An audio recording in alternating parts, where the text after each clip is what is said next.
Good afternoon, everybody. Apologize for not getting any videos out in the past week or two.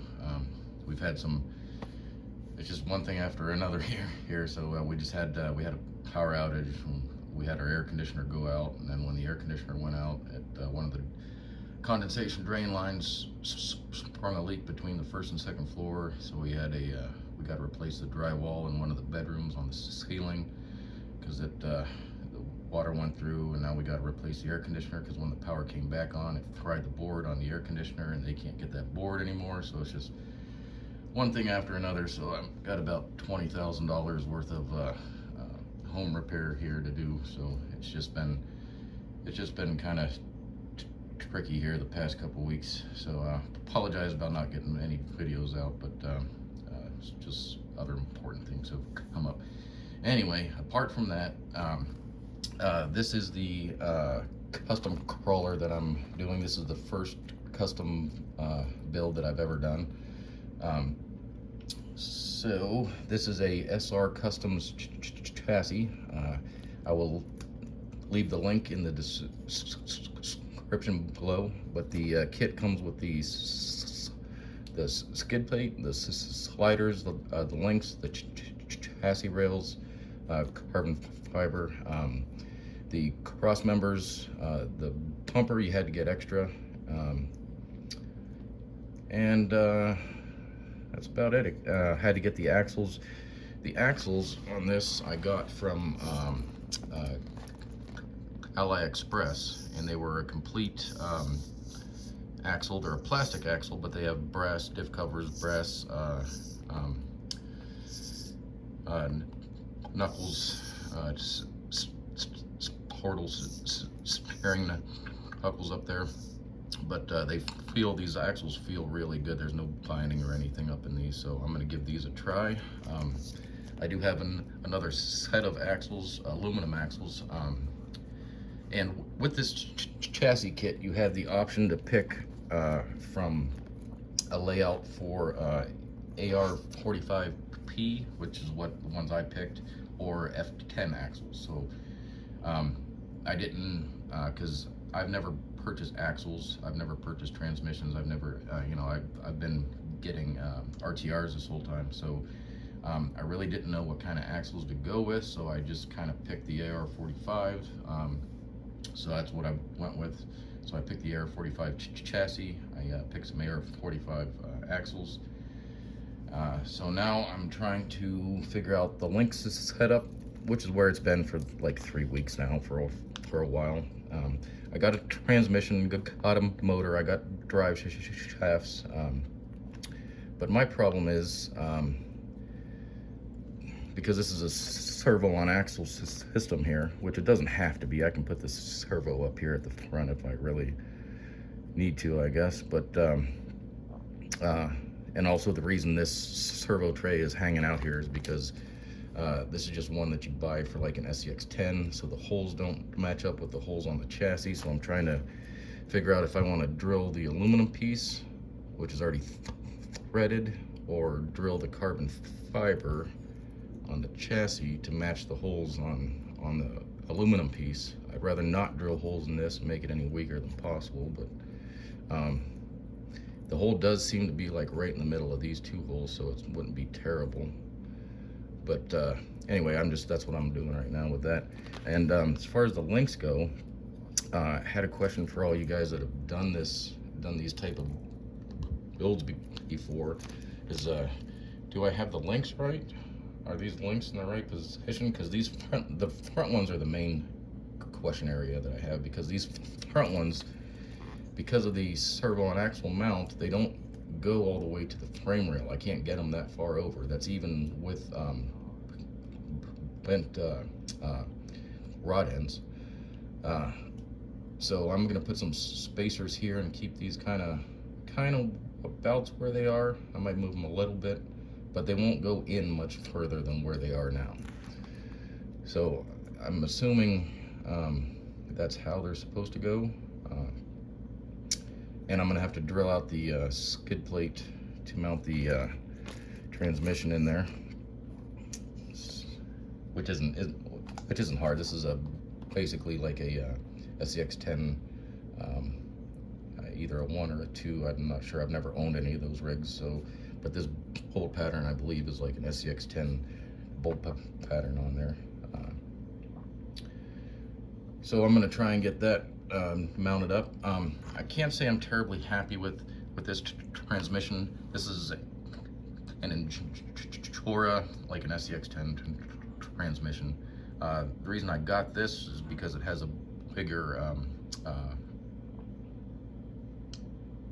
spur gear on there to help it crawl slower.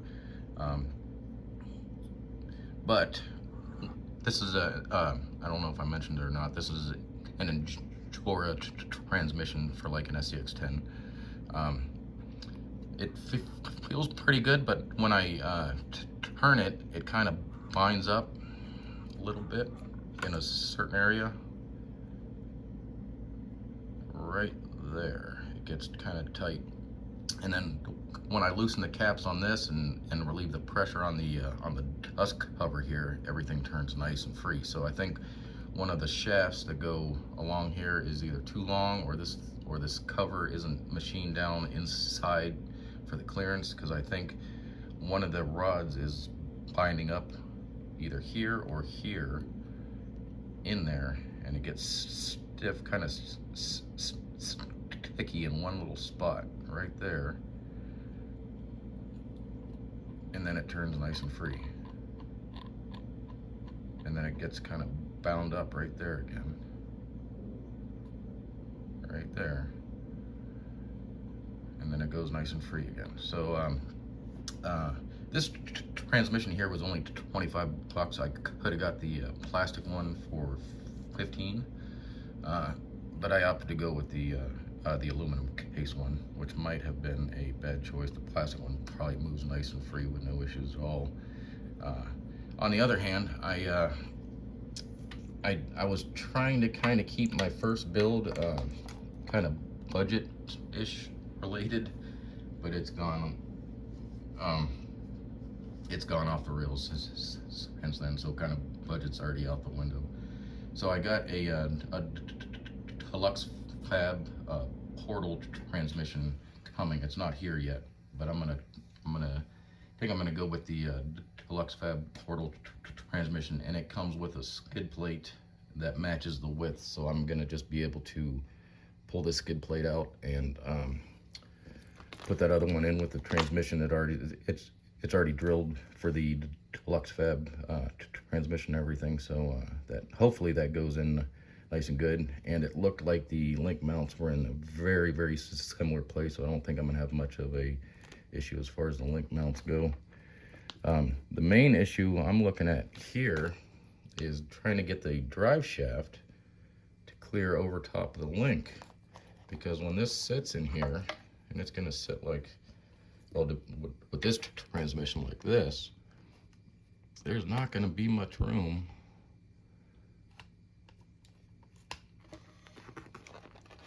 for that drive shaft to clear over that link. So this is where my question has come in for you guys, and heck, as a matter of fact, I think this transmission is just too stinking wide. It's hitting there, and it's not even sitting, and it's poking out on the other side. So this transmission's not gonna work anyway. This is the first time I've actually seated this transmission on here. I was just playing with it, but that is definitely too wide for this frame set up here. So yeah, so it's a good thing I got that other one on the way, because it's a much lower profile, and it should fit in there with the new skid plate just fine. This is a snub nose motor. This is a Holmes Hobby Revolver V3 snub nose, so it's a little bit more compact. It's a 1800 kV. I was gonna give this a try, but I do still have the other Holmes Hobby, the regular 1800 V3, which I might try. I'm not sure if this one's gonna have enough power in it or not, the snub nose, but this is gonna be a pretty light rig. But I'm gonna try this one first, and then I'll try this one if I don't like this one. and I'll find something else to put this one on. But this one's probably going to be the one that's going in there, but we shall see. Anyway, that's where this is at. I did get the Dravtech, the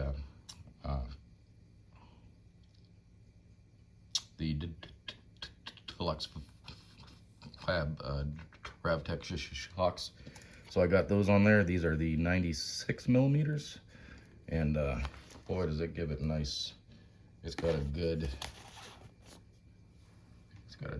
dang good articulation on that thing. And these shocks, I don't have any oil in these. There's just a little bit of oil in there to keep them lubed up, but man, are these things smooth. Holy cow.